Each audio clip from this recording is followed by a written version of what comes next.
pala at pasensya ka sa nangyari, ha? Hindi ko yung sinasadya. Okay lang po yun. Friends din tayo? Opo. Dampi na ako ng papiling sa buhay ko. Kaaway ko si Santino. Taas mga kamay! Mga pulis kami! Takbo na! Bilis! Huwag kang magpapahuli. Ibidensya yan. Baba! Babe, ang galing-galing mo. Napahiya mo dun si Mario, ha? Paano yung task force niya? Task Force. Yun ang magiging proteksyon ko. Yun din ang magsasabi sa buong mundo na wala akong kasalanan. Wala akong pakialam. Kailangan makuha niyo yung pera. Naintindihan niyo? Ha? Wala dapat makuha ng pera na yan. Magiging ebidensya ang laban sa operasyon natin. Sasabi tayo dyan pare-pareho. Medyo may kabigatan pala itong tulak, eh, no?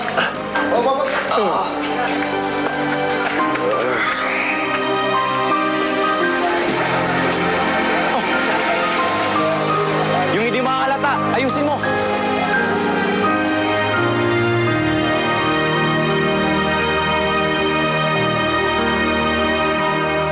Abay, bihas ang kriminal talaga ang mga ngayon.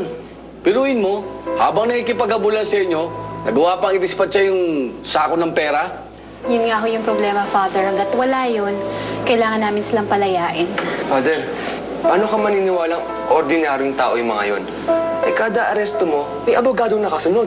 Sana lang, simula na ito ng pagkawala ng iligal na sugal dito sa Bagong Pag-asa. Tito Mario, Nanay Zelda, huwag po kayo mag-alala. Tama po yung ginawa ninyo. Hindi po kayo papabayaan ni Bro.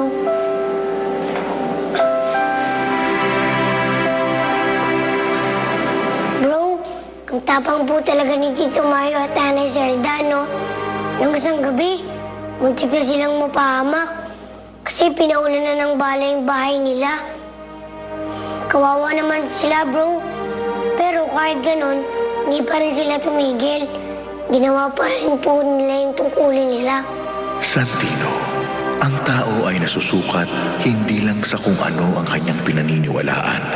Kasing halaga rin nito ay kung paano niya ipinaglalaban ang kanyang paniniwala. Bro, huwag mo po silang papabayaan, ha? Mahal ko po sila. Thanks, bro. Alam mo, Zelda, simula nang paputukan nila ang bahay natin, galit na galit ako. Gusto kong gumanti.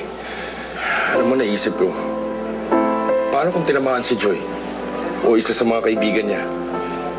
Hindi ko alam ang gagawin ko. Basta ang alam ko, galit ako. Kailangan nilang magbayad. Naging personal na to para sa akin. Pero Mario, alam mo naman na hindi dapat ganyan. Kahit ako, galit ako. Pero naiisip ko mas kailangan pa rin mangibabaw yung tungkulin natin. Ginagawa ko to dahil ito ang dapat kong gawin. Hindi dahil gusto kong gumanti.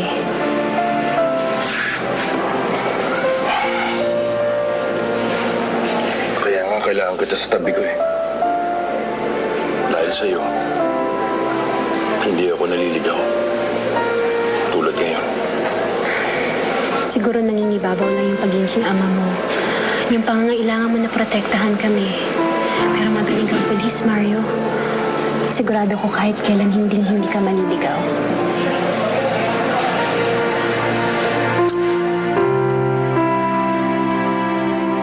Alam niyo ba, si Mario at si Zelda, hinuli si Javi. Javi? Sinong Javi?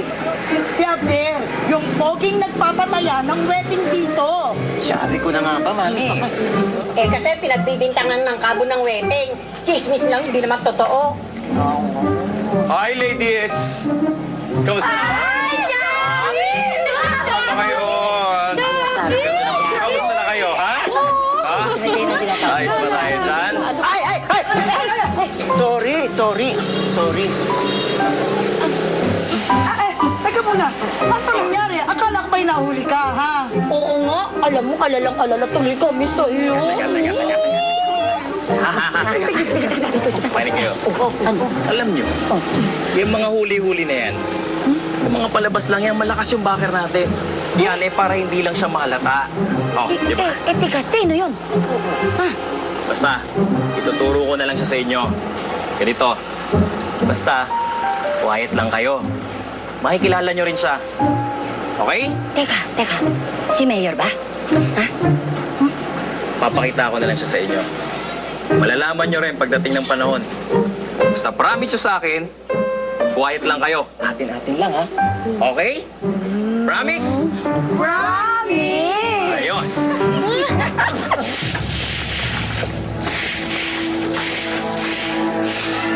Bakit?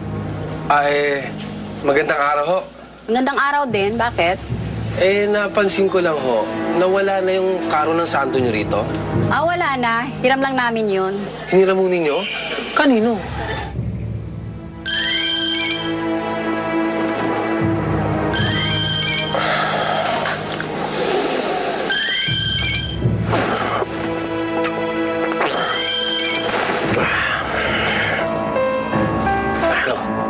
Kuya, may problema. Yung sako ng pera nasa monasteryo. Ano?